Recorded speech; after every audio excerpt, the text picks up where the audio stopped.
Welcome back to Reviews with Elaine, because I have opinions. And today's opinions would be about River of Teeth by Sarah Gailey. Okay, so a couple of reviews ago, I said I wasn't exceptionally fond of westerns, but it turns out if you had a really diverse cast, a queer love story, and hippos, I'm in. So River of Teeth is an alternate history story that runs on the premise that in the 1850s, the US imported hippos to provide cheaper, more readily available meat options. And by the 1890s, there are hippo ranches all across the southeastern US. The problem is, there are also feral hippos. And in case you don't know, hippos are insanely dangerous. Though I think this novella does imagine them a hair more dangerous than they really are, because hippos do kill a lot of people, but they don't generally eat people, and they definitely eat people in this novella. But in this novella, there's a stretch of the Mississippi that was dammed to create this giant swamp called the Harriet. The original plan was to, use it for hippo farming territory, but instead some got out and now live feral in the Harriet. And these hippos eat pretty much anyone who ends up in the water there. And this entire area is under the control of a man named Travers, who uses it as basically a place for his riverboat casinos, and he basically has complete control over it. He feeds and he cheats, or really anyone who upsets him, to the hippos.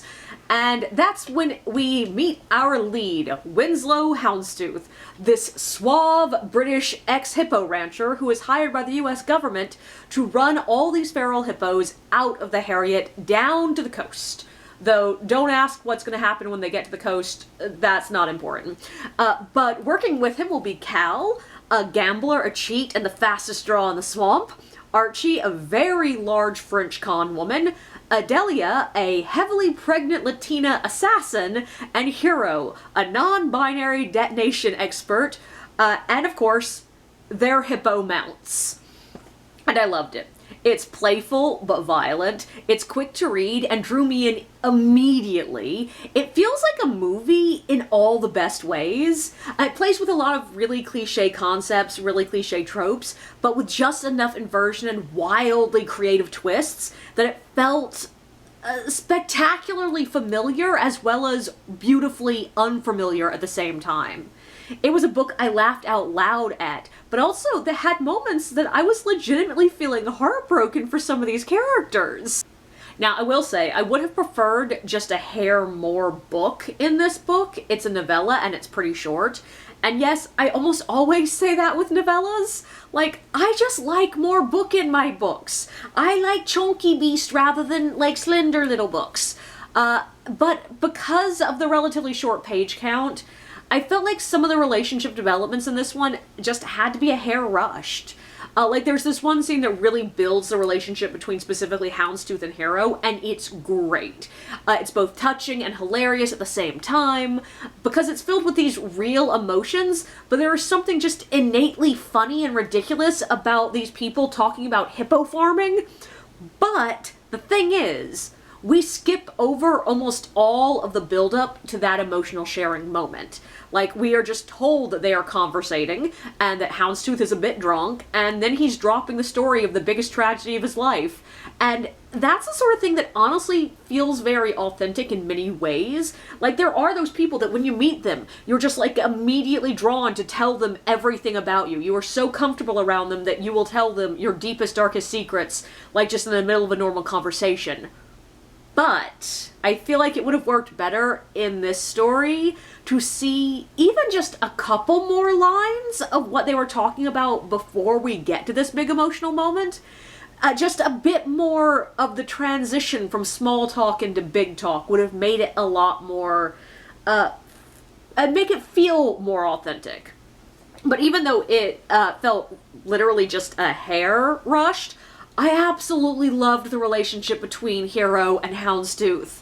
I like this kind of romance in a book, where the characters are immediately attracted to each other, that we see them noticing each other, feeling the desire to touch each other, but we still also get that slow build of the emotional connection. I even really like the fact that it was 100% clear to everyone around them that something was developing between them. Like, it seemed at times almost more clear to those watching them than them themselves, and I just always love that. It was really cute. Also, God help me, I just love the super suave, always well put together and in control character who then meets their love interest and is just immediately stumbling on words, being blushy and awkward and staring longingly. Like, I love that transition. It is candy for me. And yes, this book has that candy. And I liked it all the more because I just didn't realize that this book was going to have a love story. Like, I had not thought, hippo cowboys were going to involve love. And not to mention a queer love story.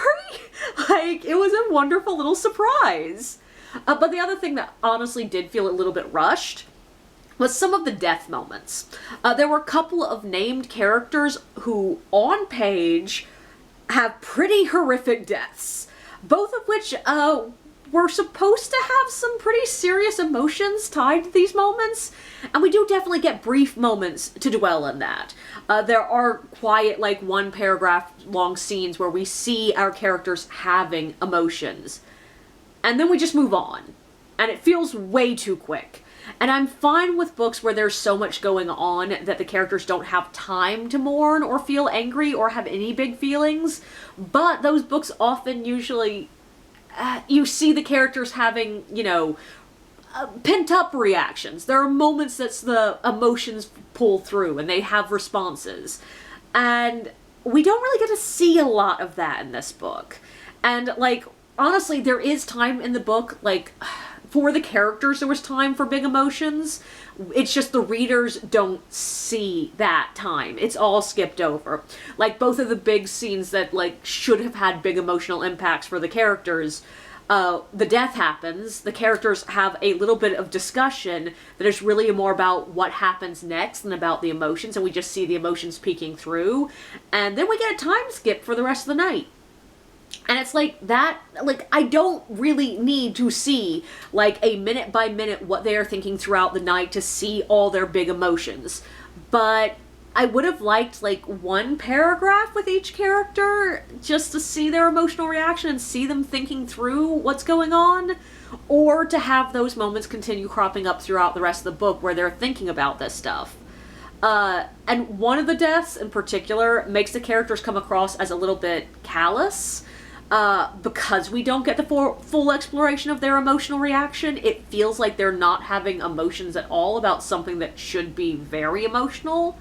But on the other side of that, I will say some of the other moments of violence and death are, like, they're surrounded by really complicated emotions, and I really love the way the book managed to work in these incredibly complex emotions in a really short time. Like, there are scenes where it's just a brief conversation, but you're seeing so much going on with the different characters. And particularly there's one around Cal that is just like, oh, that was really well done. I also am not entirely sure, even now, if I understand Adelia's motivations throughout the book, and not in that twist ending, like, oh, surprise, cool, new, look at the character in a different way kind of feeling, but in the, wait, how am I supposed to feel about this? Like, what, am I supposed to agree with her? Am I supposed to, am I supposed to like her or not? And, like, I know this book does have a sequel, and I think that hopefully gets addressed there. Maybe? I honestly don't know, because, like, I didn't realize it had a sequel until I finished it and went, wait, is there a sequel? I feel like there has to be a sequel. Like, it's one of those books that, it's not a cliffhanger, but it has the vibes of a cliffhanger. Like, most of the ending is very much a, like, yes, this could be a they ride off into the sunset kind of ending, but there's just, like, one or two things that you're like, okay, but I do want more on that. So it wasn't one of those books that I'm like, oh my god, it can't end there, but it was one of those books that I was like, I want to know what happens after this. And a lot of that does revolve around Adelia. And I think part of this comes from the fact that she's the character that gets the least development in the book of the main characters.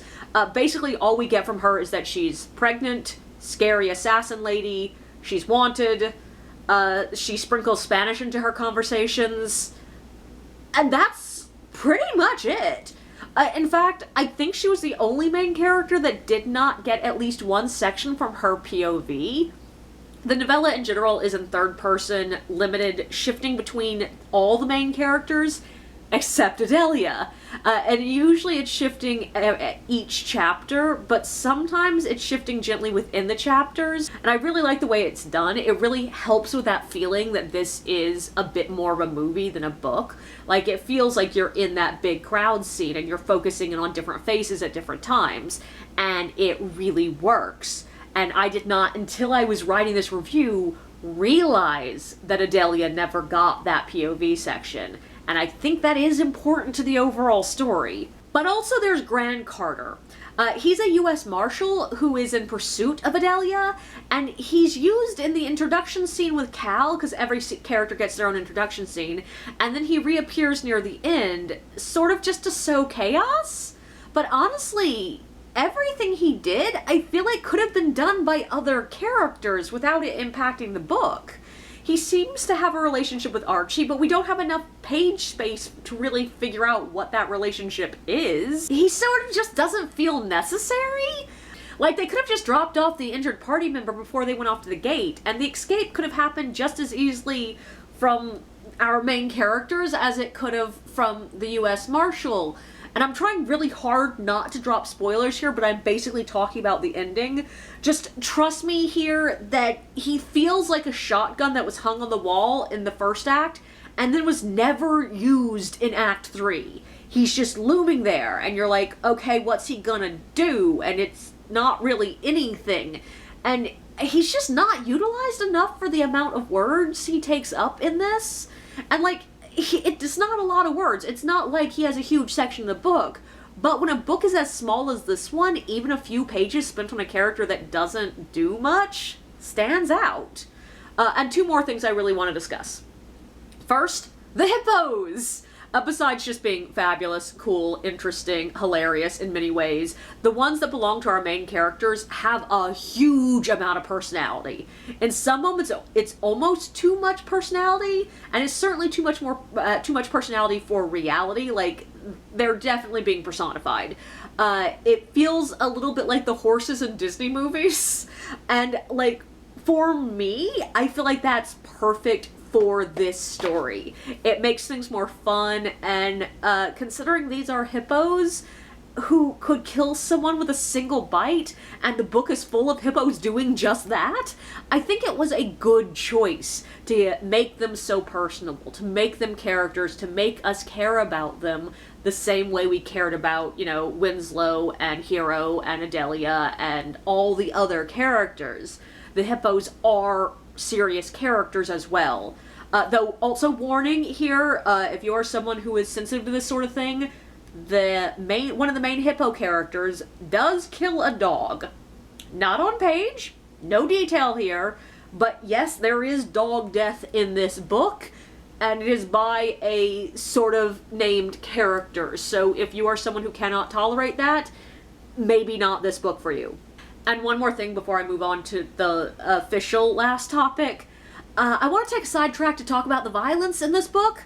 I mentioned that there is violence, and the cover has a quote mentioning mad-eating hippo mayhem, so we know there's going to be violence. But I will say, for me at least, it wasn't too gruesome. We don't get a huge amount of detail on any of it. It's just like we are told a hippo bit someone in two, an arm may go flying, but it's not like the book goes into intricate detail describing the color of the blood, the smell of the viscera in the air, the sound of bones crunching. They are just mentioned, and we move on. It's just the level of separation I personally need to enjoy the playful violence. Like, I flinched, but I didn't gag. And now, on to the last topic. The timeline and the foreword in the front and back of this book. I admit I tend to skip reference material in books and what I think of as extras unless I literally need them to understand the story. Like the Wheel of Time series, I'm going to be constantly flipping through any glossaries, timelines, character lists, anything of that sort, because I'm going to need them to remember all the important details. And that's not necessary here. Something like this, I would usually honestly skip the timeline and forward. I just sort of started reading them because they were there. And this one, I would say you definitely should read both the forward and the timeline at the back. Like, honestly, I sort of wish the timeline was at the front of the book, because I feel like it does add so much to it. And it's not that you need this to understand the story. You will understand the story perfectly fine if you skip both. But they bring new information that sort of colors what you're reading, and also, they're just funny! They're witty! It's interesting information! And it really sets up this ridiculous premise, and puts it in our world in a way that feels like it makes sense in all the right ways and doesn't make sense in all the right ways. And it just makes this wonderfully insane little novella fit in our world. But yeah, overall, this is a really fun read. I really suggest it if you like westerns, but are put off by some of the more dated tropes. If you like diverse casts, if you like capers, if you like love stories and strong friendships, and most of all, if you have ever wanted a hippopotamus for Christmas, River of Teeth might be for you.